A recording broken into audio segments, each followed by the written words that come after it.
राहुल गांधी हो, राजीव गांधी हो, इंदिरा गांधी हो, नेहरू जी हो, कोई भी हो, इनको मुसलमानों से कोई मतलब नहीं है, क्योंकि आज भी मुसलमान गरीब के गरीब है, आज भी मुसलमान अनपढ़ के अनपढ़ है, माइनॉरिटी नहीं है, वो सबसे मेजॉरिटी है, माइनॉरिटीज में संख्या बड़ी है, लेकिन उनको कभी भी 60 साल में उन्होंने आगे नहीं आने दिया, कभी सबका साथ सबका विकास नहीं किया। हां, लेकिन ये जाके जरूर पूछते, कोई जर्नलिस्ट होता है, आपसे भी शायद पूछा होगा, तुम्हारा कास्ट क्या है, तुम्हारा धर्म क्या है, जर्नलिस्ट से पूछेंगे, कहीं रैली में जाएंगे पूछेंगे, लेकिन जब खुद का इलाज कराना होता है, जब खुद कहीं जाना होता है, तब तो कुछ नहीं पूछते, तब तो जाके हिंदुओं से, और वो भी हाई अपर क्लास हिंदुओं से इलाज भी कराते अपने माता जी का, और खुद भी उनके हाथों का खाना खाते, तब नहीं पूछते कि तुम्हारी कास्ट क्या है, तुम्हारा धर्म क्या है। मुसलमानों के लिए कुछ नहीं किया, तो राधिका जी आप लोगों ने क्या कर दिया? बिल्कुल किया, आप मुझे बताइए। नहीं है, अभी पूछेंगे आपके हर साथ जो नल का योजना पहुंची, आप देते नहीं है, किसी को आप लेकर आते नहीं है राज्यसभा में, किसी को आप लेकर नहीं आते हैं लोकसभा में, विधानसभा में आप प्रतिनिधित्व नहीं देते हैं, तो कैसे मुसलमानों को आगे बढ़ाएंगे? सबका साथ सबका विकास, यानी जब हर घर में नलका पहुंचा गया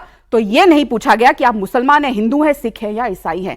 जब हर घर में मालिकाना हक महिला को दिया गया प्रधानमंत्री आवास योजना के तहत, तो उस महिला से यह नहीं पूछा गया आप मुस्लिम हैं, हिंदू हैं, सिख हैं या ईसाई हैं। जब व्यक्ति को, जिसके पास खाना नहीं है, मुफ्त राशन दिया गया, तो उसका धर्म पूछ के नहीं दिया गया। जब प्रधानमंत्री आयुष्मान योजना का बेनिफिट मिलता है तो धर्म पूछ के नहीं दिया जाता है। जब कोई भी चीज जो हमारे प्रधानमंत्री लेकर आए हैं, एम्स में इलाज होता है, क्या यहां पे पूछा जाता है कि आप मुसलमान हैं या हिंदू हैं? जब स्कूल में एडमिशन होती है, किसी से पूछा जाता है आप मुसलमान हैं, तब आपको एडमिशन नहीं मिलेगी। हमने सबका विकास किया, आज तक ये नहीं किया कि आप हिंदू हैं या मुसलमान हैं, सबका साथ सबका विकास, उसमें ये नहीं होता। वो हमारी पार्टी का प्रेरोगेटिव है, हम किसको देना चाहिए। अब जैसे अब यहां पे तय करेंगे रजत जी की कौन एंकर होगा, वो भी शायद धर्म पूछ के तो एंकर रखते नहीं। अब मैं भी पूछ सकती हूँ कि इंडिया टीवी में कितने एंकर मुसलमान है, पर मैं पूछ नहीं है, लेकिन क्या काबिलियत नहीं है। और एक प्राइवेट कंपनी से, एक प्राइवेट कंपनी से आप राजनीतिक दलों, अगर आप एक प्राइवेट कंपनी से राजनीतिक दलों की तुलना करेंगे, अगर आपके राजनीतिक दल एक प्राइवेट कंपनी की तरह चलती है, तो फिर तो मैडम मैं आपसे कुछ नहीं कह सकती हूँ, फिर तो मैडम मैं आपसे कुछ नहीं कह सकती हूँ। लेकिन हम तो काबिलियत का ध्यान रखते हैं, जैसा हम तो काबिलियत का ध्यान रखते हैं, हम तो काबिलियत का ध्यान रखते हैं।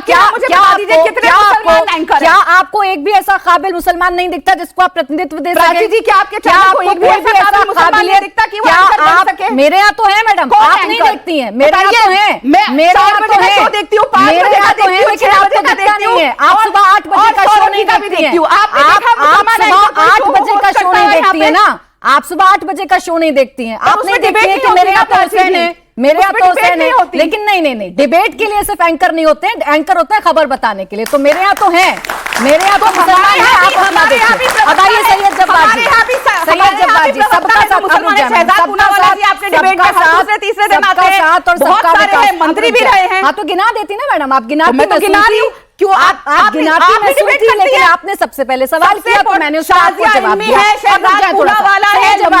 सैयद जवाब जी, क्या कांग्रेस ने अपनी लाइन एकदम साफ कर दी है? पता है कि 80% में से तो कुछ मिलने नहीं जा रहा है, तो अब मुसलमानों पर डोरे डालें, और जो अभी तक करने से बचते थे अल्पसंख्यक अब सीधा मुसलमान कहें, क्योंकि यही हमें वोट देगा। जी प्राची जी, बहुत बहुत धन्यवाद। सभी को मेरा जय हिंद, जय संविधान। और भाजपा करती रहे हिंदू मुसलमान, देश के मुद्दे चले जाते हैं कहीं ना कहीं और बात का आगाज फिर अपने एक शेर से करता हूं, इनकी गुरूर वाली सत्ता के ऊपर है। वसीम बरेलवी साहब ने बहुत अच्छा कहा कि आसमां जो अपनी बुलंदी पर इतना इतराता है, आसमां जो अपनी बुलंदी पर इतना इतराता है, भूल जाता है जमी से ही नजर आता है। ये भारतीय जनता पार्टी के लोग आज कह रहे हैं हिंदू मुसलमान की बात कर रहे हैं, राहुल गांधी की बात कर रहे हैं। अरे आप भूल गए कि आदरणीय प्रधानमंत्री जी सैयदना साहब के पास गए थे मरसिया पढ़ने के लिए, और मैं तो देख रहा था कि सैयदना साहब कौन है और आदरणीय प्रधानमंत्री जी कौन है। अभी सऊदी अरब गए थे, झप्पी पा करते हो, वल्लाह हबीबी तुम्हारा भाई आ गया है, देखा था आपने कैसे चले गए थे मोहब्बत के साथ। यहां के मुसलमानों के लिए कहते हैं कि कपड़ों से पहचान लेते हैं। शमशान कब्रिस्तान की बात किसने करी? यही से हुई ना, हमने नहीं करी। हम चाहते हैं कि लड़ाई मुसलमान और हिंदू की न हो, लड़ाई है इस बात की गरीबी और अमीरी की।